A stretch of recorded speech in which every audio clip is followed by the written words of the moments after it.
Perayaan Hari Raya Idul Adha 1447 Hijriah, yang jatuh pada akhir Mei tahun 2026 di Jerman memperlihatkan potret dinamika Muslim yang semakin mengakar di tengah masyarakat Eropa.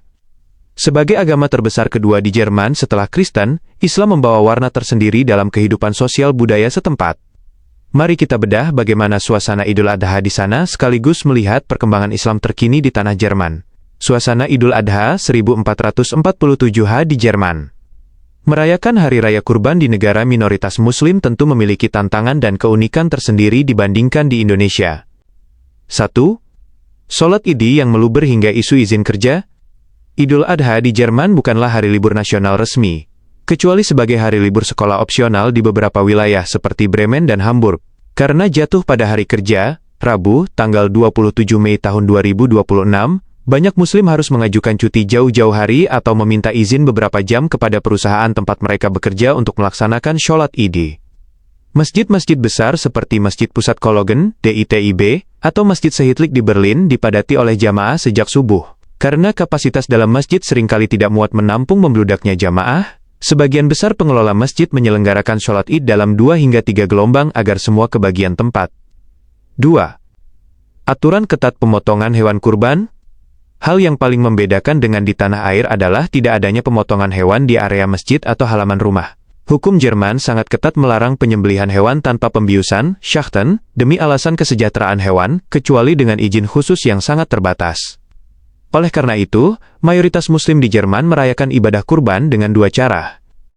Melalui lembaga kemanusiaan, mentransfer sejumlah uang ke lembaga sosial seperti Islamic Relief Germany atau Hasene, untuk menyalurkan kurban ke negara-negara yang membutuhkan, seperti Afrika atau wilayah konflik.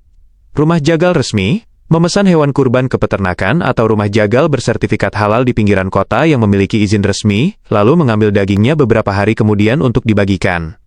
3. Open house dan kebersamaan multikultural. Tradisi open house tetap hidup di apartemen komunitas Muslim. Uniknya, hidangan yang tersaji sangat multikultural. Anda bisa menemui doner atau baklava khas Turki, nasi mandi Arab, hingga rendang buatan komunitas Indonesia, IWAMZ atau keluarga PCIM-PCINU Jerman, yang berkumpul bersama di kota-kota besar seperti Frankfurt, Munich, dan Hamburg. Perkembangan Islam di Jerman saat ini. Islam di Jerman tidak lagi dipandang sebagai agamanya para pekerja migran temporer, melainkan telah bertransformasi menjadi bagian integral dari lanskap demografi Jerman. Fakta demografi Islam di Jerman. Berdasarkan data riset dan otoritas Jerman, Deutsche Islam Conference, berikut adalah gambaran profil Muslim di Jerman saat ini. Atribut, kondisi real total populasi, sekitar 5,5 juta jiwa, gelombang 6,6% dari total populasi Jerman. Komposisi etnis, 45% keturunan Turki, 27% keturunan Arab, lonjakan dari Suriah Afrika Utara, 19% Eropa Tenggara, Bosnia Kosovo, 9% Iran Afghanistan. Kewarganegaraan, lebih dari 2,5 juta Muslim kini telah resmi memegang paspor Jerman. Rata-rata usia, sekitar 32 tahun, jauh lebih muda dibanding rata-rata usia warga Jerman non-Muslim yang mencapai 44 tahun. Tren utama perkembangan Islam. Lahirnya generasi muda Muslim Jerman. Generasi kedua dan ketiga Muslim yang lahir di Jerman kini mendominasi. Mereka fasih berbahasa Jerman, berpendidikan tinggi, dan aktif menyuarakan hak-hak mereka. Mereka mendefinisikan diri mereka sebagai Muslim Jerman. Taat beragama, namun sepenuhnya berasimilasi dengan budaya serta hukum lokal. Kemandirian pendidikan agama dan imam. Pemerintah Jerman terus mendorong agar khutbah-khutbah masjid disampaikan dalam bahasa Jerman, bukan bahasa Turki atau Arab. Universitas top Jerman, seperti di Tübingen, Frankfurt, dan Münster, kini memiliki Departemen Teologi Islam untuk mencetak guru agama Islam di sekolah negeri, serta melatih imam lokal, agar tidak lagi diimpor dari luar negeri. Tantangan Islamofobia. Di sisi lain, perkembangan ini menghadapi resistensi politik.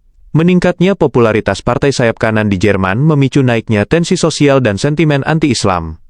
Kendati demikian, komunitas Muslim Jerman meresponsnya dengan bersikap lebih terbuka, sering mengadakan festival Moske Suce, Open Mosque Day, untuk berdialog langsung dengan warga non-Muslim demi mengikis stereotip negatif. Islam di Jerman terus bertumbuh secara dinamis. Dari perayaan Idul Adha, yang tertib hukum hingga kontribusi generasi mudanya di sektor profesional, Muslim Jerman sedang menulis narasi baru tentang bagaimana menjadi seorang Muslim yang kafah sekaligus menjadi warga negara Eropa yang kontributif.